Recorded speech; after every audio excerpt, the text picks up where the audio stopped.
Alright, so guys, welcome to the video. As you can see, we picked ourselves up an Escalade. So, Judy's replacement. This is going to be the replacement for the Suburban. It's 2017 Cadillac Escalade ESV, 6.2 liter, 8-speed, stepping down to a 1500 chassis, and basically, I'm hyped. So we're here in Wergs shop and we're just finishing up, cleaning it, just doing it interior, exterior, nothing crazy. And then I'm about to be hopping on the sticks here, wasting no time. Little HP tuners. I'm gonna be shutting off the active fuel management.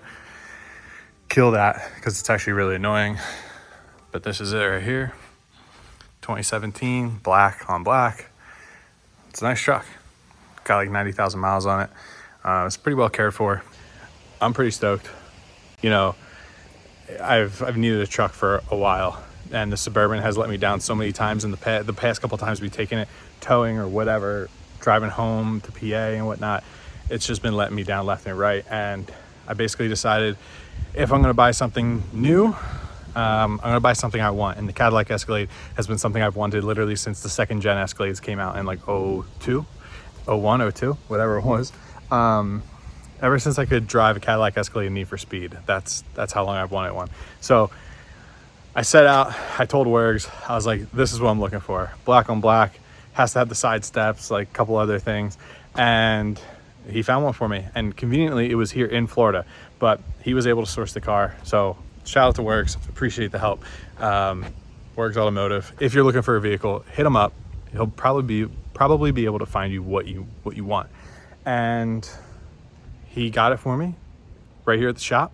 We just washed it here today, and I just got to do a couple things, and we're going to take this thing home. And we have a drift event in a few weeks that we're actually going to try towing, and I have some things I need to do to it before then that you guys will be following along with me while I do it. And we're going to get this thing ready to tow a car trailer, go to the track, and just run good and be reliable. So hope I didn't just jinx myself there, but I'm gonna wrap up cleaning this thing and I'll give you guys a little walk around once I'm all done.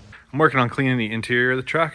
I'm using the Adams all-purpose cleaner and a brush and a rag, and I'm spraying every leather surface down, just working the cleaner in with the brush and then buffing it off with a towel, because they coated this entire interior with Armor All.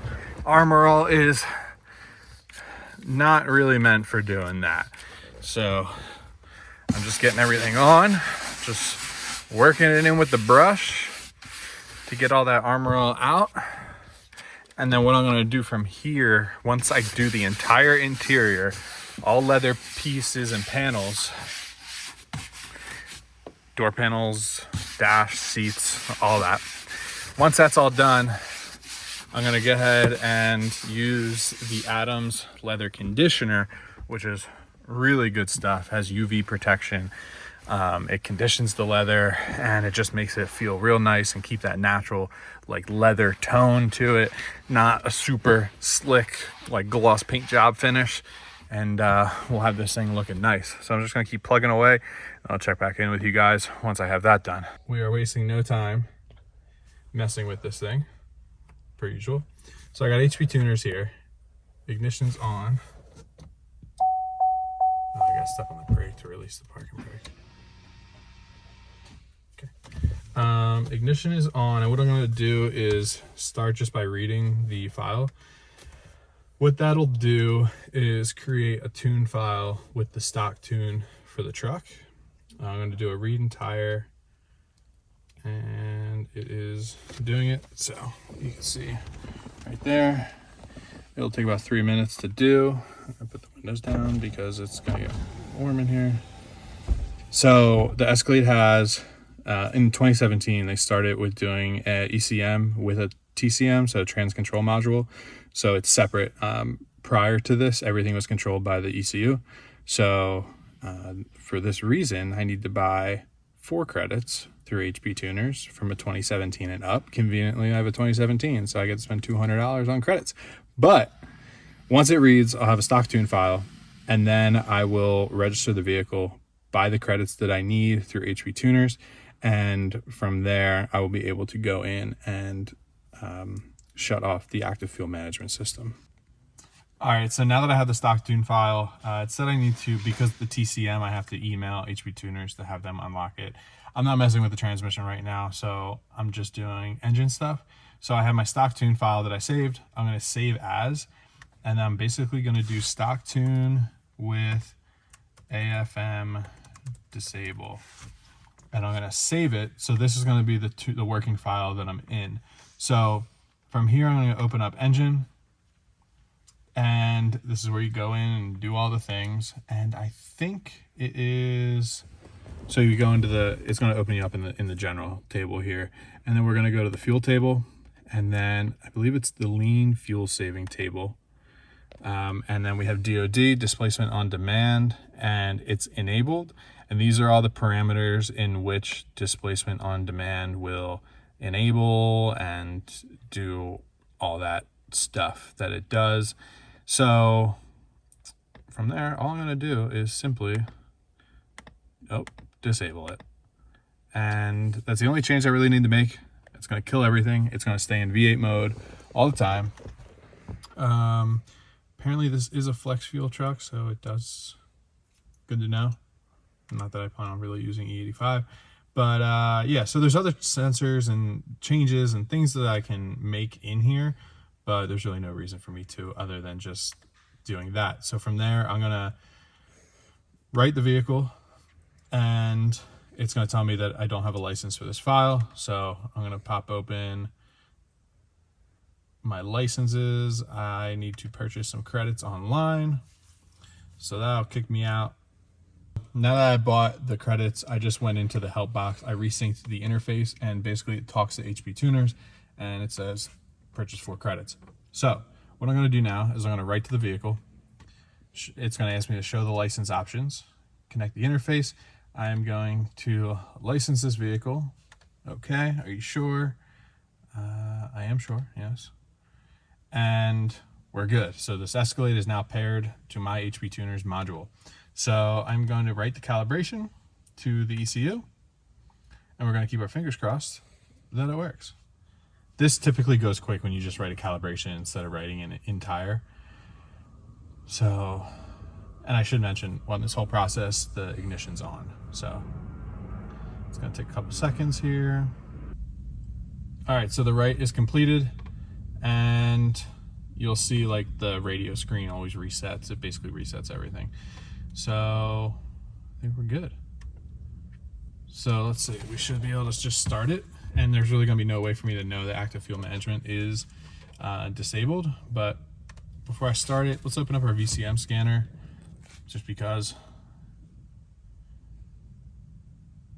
last time I was using this, yeah, I have like every table open. But we'll connect to the vehicle. And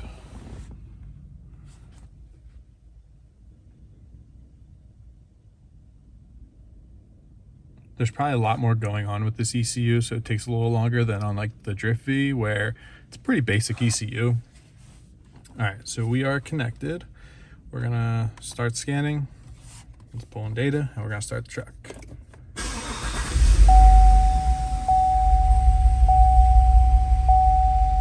And there we go, it runs. So on my dash, I can see what mode it's in like any of the trip modes, like mileage mode. So it'll say V8, and when it switches to 4-cylinder, it says V4. So basically what I'll just keep an eye on is that it doesn't actually change to V4 at all. So I noticed that going from V8 to V4 mode, and then if it was in V4 mode and you like hit the gas hard and it wants to switch to V8 mode, it like shudders, and that's a complaint that people have with the 8 speeds, but a lot of it has to do with the active fuel management. So getting rid of that will smooth out the ride.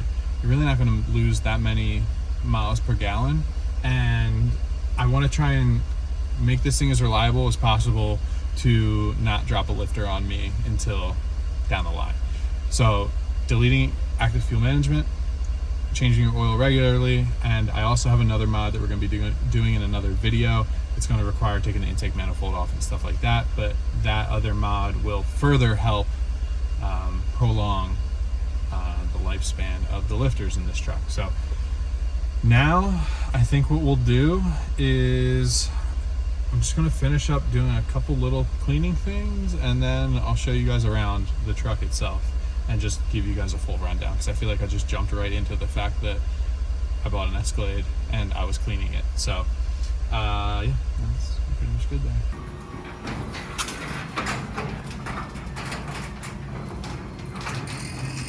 All right, guys, so it's the next day. We're back. I figure I would just wait. Last night we were running around trying to get stuff done. I was trying to get this thing clean. Then we went out to dinner down in Sarasota with Wergs.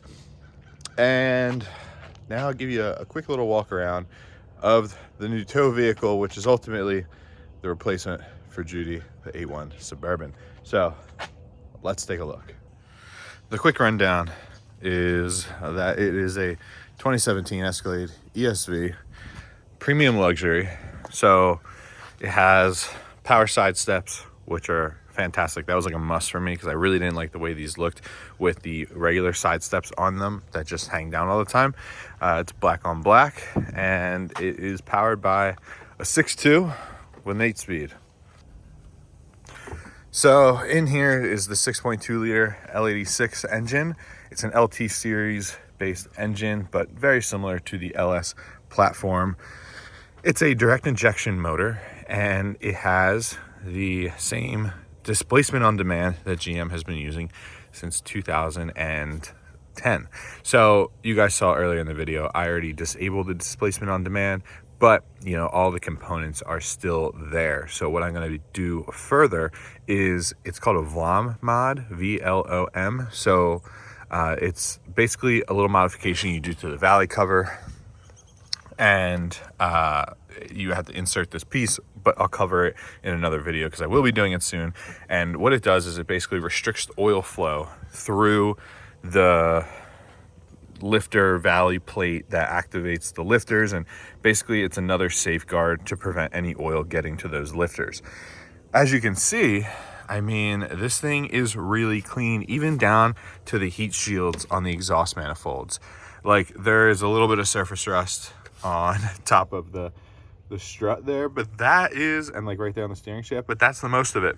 That is the most of it. And it's kind of unbelievable the fact that this thing is as clean as it is. Now, it's lived in Florida its whole life, but I'm not used to something like that coming from a Northeast vehicle like the Suburban. So overall, it's stock, it's clean, it's going to stay stock. I'm probably just going to do like maybe a green filter, and basically that's it. You know, we'll do spark plugs, we'll do maintenance, we'll do fluid changes and all that.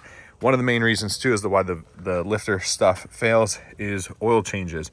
This vehicle has a pretty good history of having the oil changed right on time with the intervals.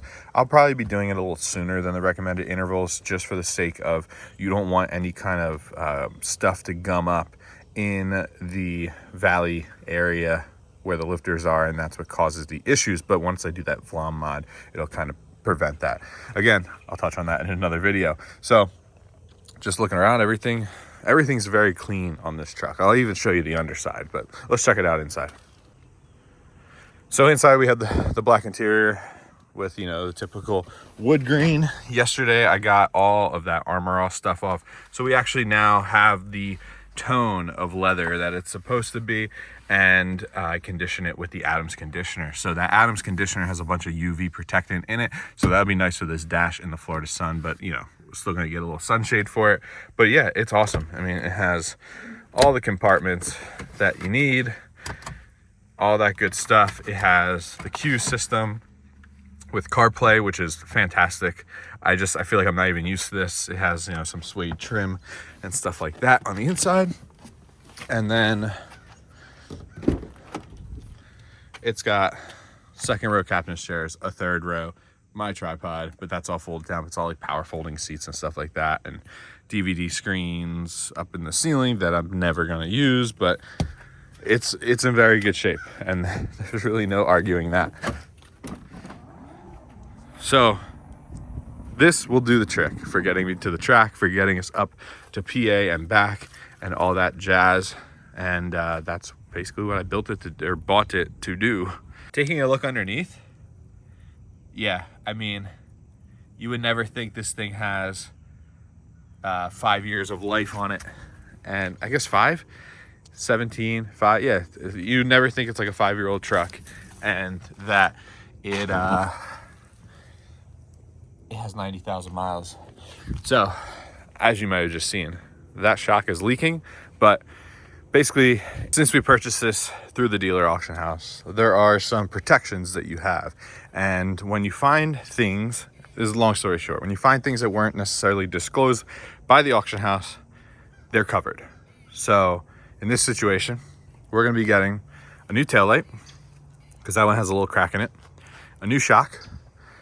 We're gonna be getting a little bit of body work on it. There's just some dents, like, well, on the other side, there's a scratch and a dent, and we got a little dent right here. That's gonna get PDR'd out, and I think that was pretty much it. There's a little, like, I can nitpick all the little stuff, but like this little lens right here is cracked, so we're just gonna get a new turn signal lens.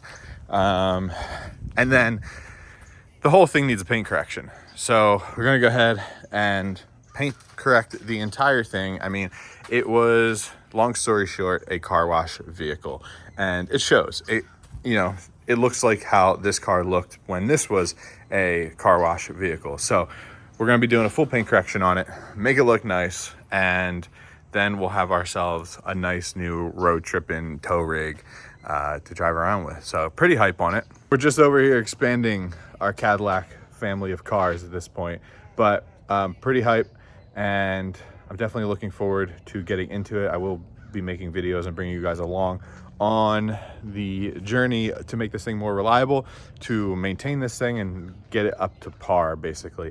And I can't wait to see it with, well, the Drift V, not this one, with the Drift V on the trailer. We have an event in 2 weeks, so it's gonna be pretty cool seeing the Escalade towing the Drift V. We'll also be doing some suspension upgrades, some airbags, and some other stuff down the line. So thank you guys for watching this video. I hope you enjoyed it. It was something a little different, but we're back making videos. And make sure you like, comment, subscribe, and I'll see you guys in the next one.